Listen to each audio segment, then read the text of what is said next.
Bismillahirrahmanirrahim. Assalamualaikum warahmatullahi wabarakatuh. Perkenalkan, kami dari kelompok 4 ingin mempresentasikan tentang siklus pendapatan. Sebelum memasuki materi yang akan kita bahas, perkenankanlah kami kelompok 4 memperkenalkan anggota dari kelompok kami.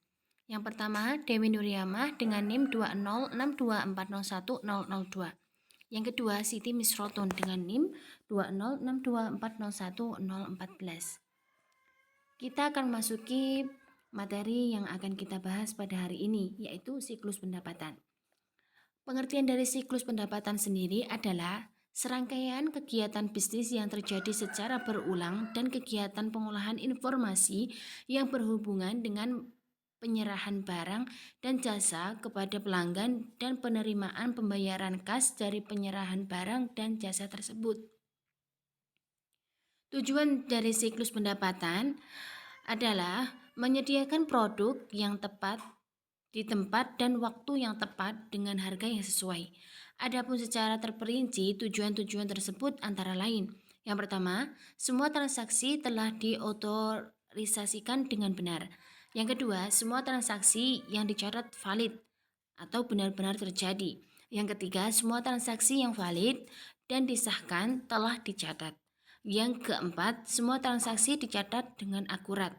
Yang kelima, aset dijaga dan kehilangan ataupun pencurian.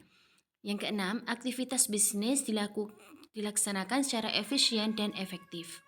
Selanjutnya, aktivitas bisnis siklus pendapatan.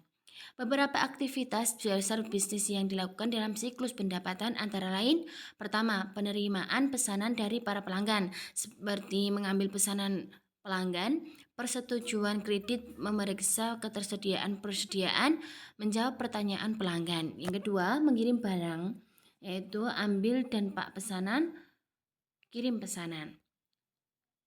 Yang ketiga, penagihan dan piutang usaha. Antara lain penagihan, pemeliharaan data piutang usaha, pengecualian atau penyesuaian rekening yang dihapus. Yang keempat, penagihan kas. Antara lain menangani kiriman uang pelanggan dan menyimpan ke bank. Selanjutnya, fungsi dasar sistem informasi akuntansi dalam siklus pendapatan. Yang pertama, mendapatkan dan memproses data mengenai berbagi aktivitas bisnis. Yang kedua, menyimpan dan mengatur data untuk mendukung pengambilan keputusan. Yang ketiga, memberikan pengawasan untuk memastikan keandalan data serta menjaga sumber daya organisasi. Selanjutnya, ini merupakan gambaran flowchart pendapatan dari penjualan tunai, dari pelanggan, kasir, bagian piutang, dan bagian keuangan. Selanjutnya, prosedur pendapatan dari piutang usaha. Yang pertama, kasir mengirimkan faktur ke bagian piutang. Bagian piutang melakukan pengecekan jatuh tempo piutang berdasarkan faktur yang sudah diterimanya. Yang kedua, apabila jatuh tempo sudah dicek, maka bagian piutang mencatat waktu jatuh tempo tersebut pada skedul umur piutang atau SUP. Yang ketiga, berdasarkan SUP tersebut, bagian piutang membuat surat tagihan piutang atau STP dan STP dikirimkan ke pelanggan.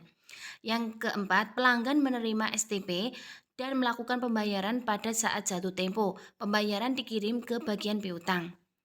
Yang kelima, bagian piutang menerima pembayaran dari pelanggan dan membuat faktur lunas rangkap 2. Lembar 1 dikirimkan ke pelanggan, lembar 2 disimpan sebagai arsip.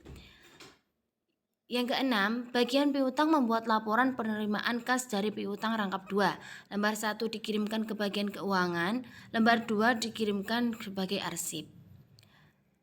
Berikut ini merupakan flowchart pendapatan dari piutang usaha, dari pelanggan, kasir, bagian piutang, dan bagian keuangan. Cukup sekian presentasi dari kelompok kami, kurang lebihnya kami mohon maaf, dan jika ada tambahan ataupun yang lainnya saya mohon untuk ditambahkan. Akhirul kalam, wallahu muwaffiq ila aqwamit thoriq. Wassalamualaikum warahmatullahi wabarakatuh.